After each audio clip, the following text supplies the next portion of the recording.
Hapa nimekutana na baba wa moja kati ya wale watoto watatu ambaye amefariki kwa radi, na wao wanasema wanazika siku ya kesho. So nataka niongea naye atupe ratiba kamili, lakini pia tukio hili tunajua limeathiri pia kwenu na familia na kwa ujumla. Poleni sana kwa msiba. Asante. Poleni sana kwa msiba. Poleni kwa msiba. Asante, nimeshapona. Labda taarifa ulizipokea saa ngapi? Mimi nilikuwa nipo kazini Kariakoo, nikapigiwa simu kwamba mwanao amegongwa na radi. Basi nikapata majonzi makubwa sana, nikachukua bodaboda ya kurudi nyumbani. Ndipo nafika nyumbani naambiwa mtoto wako amefariki, yuko hospitali. Basi nikakaa na majirani hapa, ila nina majonzi makubwa sana juu ya mwanangu, kwa sababu mwanangu Alexander nilikuwa nampenda sana. Alikuwa ndio mtoto wangu wa kiume. Nimeumia sana juu ya kifo cha mwanangu, kwa sababu ndio nilikuwa namtegea mwanangu wa kiume. Watoto wangapi? Mimi nilikuwa na watoto wawili. Nimebaki na mtoto mmoja wa kike. Ambaye mkubwa ni yupi? Ambaye mkubwa ni marehemu Alexander. Alexander ndiye alikuwa mkubwa. Alikuwa na umri gani? Alikuwa na umri wa miaka 11. Labda asubuhi wakati anatoka kazini, wakati anatoka anaenda shuleni, mliongea chochote ama ulimuona ama mlizungumza? Yaani kinachonisikitisha zaidi, wakati naondoka saa 12, mwanangu ananiambia, "Baba, mechi ya Yanga ikiwa saa 1 naomba wawahi tukaangalie wote mechi." Alafu nafika kazini saa 5 napigiwa simu kwamba mwanangu amefariki. Niliumia sana. Nikakumbuka tulichokuwa tunaongea asubuhi wakati tunaagana, mimi naenda kazini na yeye anaenda shule. Hicho kiliniumiza sana. Pole sana. Asante. Na baada ya kupigiwa kufika kwenda eneo la tukio ukaona? Mimi sijafika eneo la tukio, ila majirani zangu walienda eneo la tukio, wakakuta ni mwanangu pamoja na mke wangu. Basi nikatulia tu nyumbani. Hapa ndio tunaendelea na msiba, kesho tunafanya mazishi. Na mnazika hapa kwa Msongola? Tunazika makaburi ya Mbondole. Alexander alikuwa ni mtoto wa namna gani? Zima wake umesema alikuwa ni mtoto wako ambao unamtegemea sana na ndio ulikuwa unaona kama unamwandaa kwa ajili ya kesho. Alexander kwanza alikuwa ni mchangamfu sana. Alikuwa ni mcheza mpira. Anaongea na kila mtu. Na kuna baadhi ya walimu walikuwa ni rafiki zake sana. Yaani napongelea swala la Alexander naumia sana mwandishi.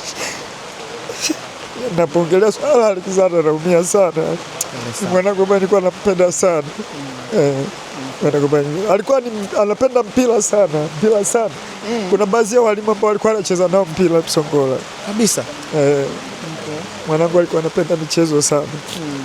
Nimeumia sana.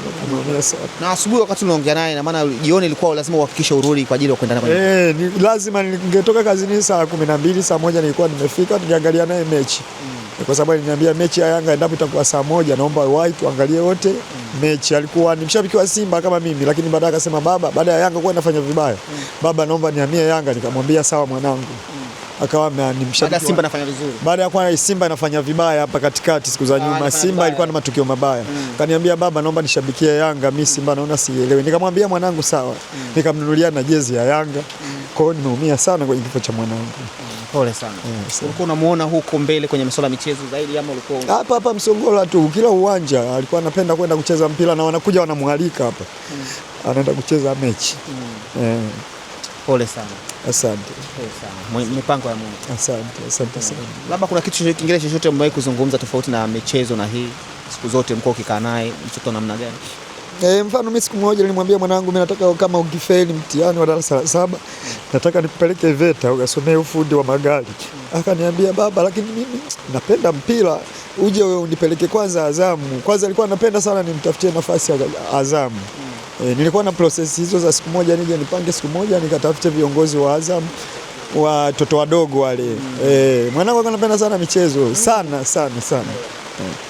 Viwanja vya Msongola ukauliza Alexander wakashindwa kuambiwa anamfahamu. Hapana. Kinachoniuma zaidi, mwanangu Alexander nimempata kwa shida sana. Nimekaa kwa muda mrefu mimi na mke wangu hatujapata mtoto, miaka zaidi ya 4. Tunakuja kumpata huyu afu anatokea kama haya. Kwa hiyo nimeumia sana kifo cha mwanangu. Yaani nimeumia sana, ila Mungu mwenyewe ndiye atajua anipoze vipi machungu yangu. Ulikuwa mke wako akipata ujauzito unatoka miaka kama miwili. Kila ujauzito unatoka, alafu bado akakaa miaka 4 bila kupata ujauzito wowote. Miaka 6. Ndio akaja akapatikana huyu Alexander, naye ndio hivyo Mungu kampenda tena. Kwa hiyo inaniumiza sana yani. Naumia sana. Yani mlikuwa ndio tegemezi. Kwa hiyo kwa sababu Mungu ndiye ametoa na Mungu ndiye amechukua, basi sina jinsi, ila namuomba Mungu atajua mwenyewe namna ya kunipoza machungu yangu, aweze kurudisha faraja yangu, niweze kuishi kama binadamu wengine. Ila na wakati mgumu sana. Pole sana. Asante. Pole sana. Asante. So sasa hivi binti yako mtoto mdogo ana umri gani? Ana miaka 3. Mdogo sana. Mdogo sana. Mdogo sana. Okay. Pole sana ndugu yangu. Mungu akufanyie wepesi. Asante. Kesho amzike salama. Asante. Lakini ndio hilo ambalo lilitokea. Jeshi la polisi limeshatoa taarifa, na jana tumezungumza na kamanda wa jeshi la polisi kanda maalum ya Dar es Salaam Jumanne Muliro, ambao alithibitisha kutokea tukio hilo, na tukasema tufike eneo ambalo limetokea tukio hilo, na bahati nzuri mkutana na mwalimu hapa. Poleni sana ise. Asante. Poleni sana. Asante. Okay. Labda muda inatokea hiyo ilikuwa ni saa ngapi? Ilikuwa ni saa 4 muda wa mapumziko. Saa 4 asubuhi. Ndio muda wa mapumziko. Okay. Na kulikuwa kuna mvua kubwa ama ilikuwa ni? Ilikuwa ni manyunyu tu ndo ameanza, mvua imeanza, kwa wakakimbilia chini ya mti ndo radi ikapiga. Okay. Na walikuwa watoto wangapi labda? Walikuwa watoto 5. Okay. Watoto 5. Okay. Na huku kuna kuoga na radi ama ndo ni kawaida imetokea bahati mbaya? Radi ni hali ya kawaida tu. Lakini kwa maana ya kupiga kuleta athari ni mara ya kwanza. Mara ya kwanza. Ndio. Okay. Poleni sana. Asante sana. Na mpaka sasa hivi mmeshazika ama bado? Bado taratibu za mazishi zinaendelea na wengine tayari washazikwa. Okay. Ndio. Poleni sana. Asante sana. Bila shaka hii imewaathiri sana pia. Asante, lakini tumelipokea kwa sababu yote ni ya Mwenyezi Mungu. Mama, wewe wakati tukio linatokea ulikuwa wapi? Nilikuwa kwenye biashara zangu shule ya pili. Okay. Baada ya kusikia ulisikiaje yani? Ukaje kwa? Sikuja kwa sababu baada ya kusikia na mimi niliishiwa nguvu, nikawa nimeganda, yani sielewi hata kilichotokea ghafla. Kwa sababu mshindo wa radi ulikuwa mkubwa, ukawaka mwanga, basi nilivyokuwa nimesimama kwenye biashara yangu nilitulia hapo sikutoka. Ni radi ambayo sio kawaida, maana kuna radi zinaendelea. Hiyo haikuwa ya kawaida. Iliwaka, ilikuwa na mshindo mkubwa afu iliwasha mwanga mkali sana. Okay. Iliwasha mwanga. Okay, hawa watoto ambao wamefariki uko nafahamu? Watoto ni wengi, sikufika kuwaangalia, labda ningefika kuwaona labda ningewajua kwa sababu ni wateja wetu. Tunawauzia vitu shuleni, na wateja wetu, lakini sikufika kuja kuwaangalia. Ulikuwa unasema kuna mtoto mmoja ambaye amefariki, rafiki yao ambao amenusurika alikuwa anawaulizia. Amenusurika mmoja, yani walikuwa wawili marafiki, mmoja kafariki, mmoja kanusurika. Ndo alikuwa hospitalini lakini anaendelea vizuri na aliruhusiwa jana saa 11 jioni. Anaendelea vizuri. Na mlivyoongea naye anasema anamkumbuka, anamuulizia rafiki yake. Anamuulizia rafiki yake. Anaitwa Ali. Ambaye alizikwa jana usiku.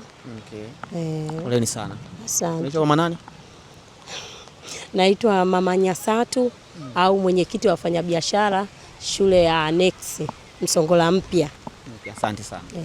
Poleni sana. Asante.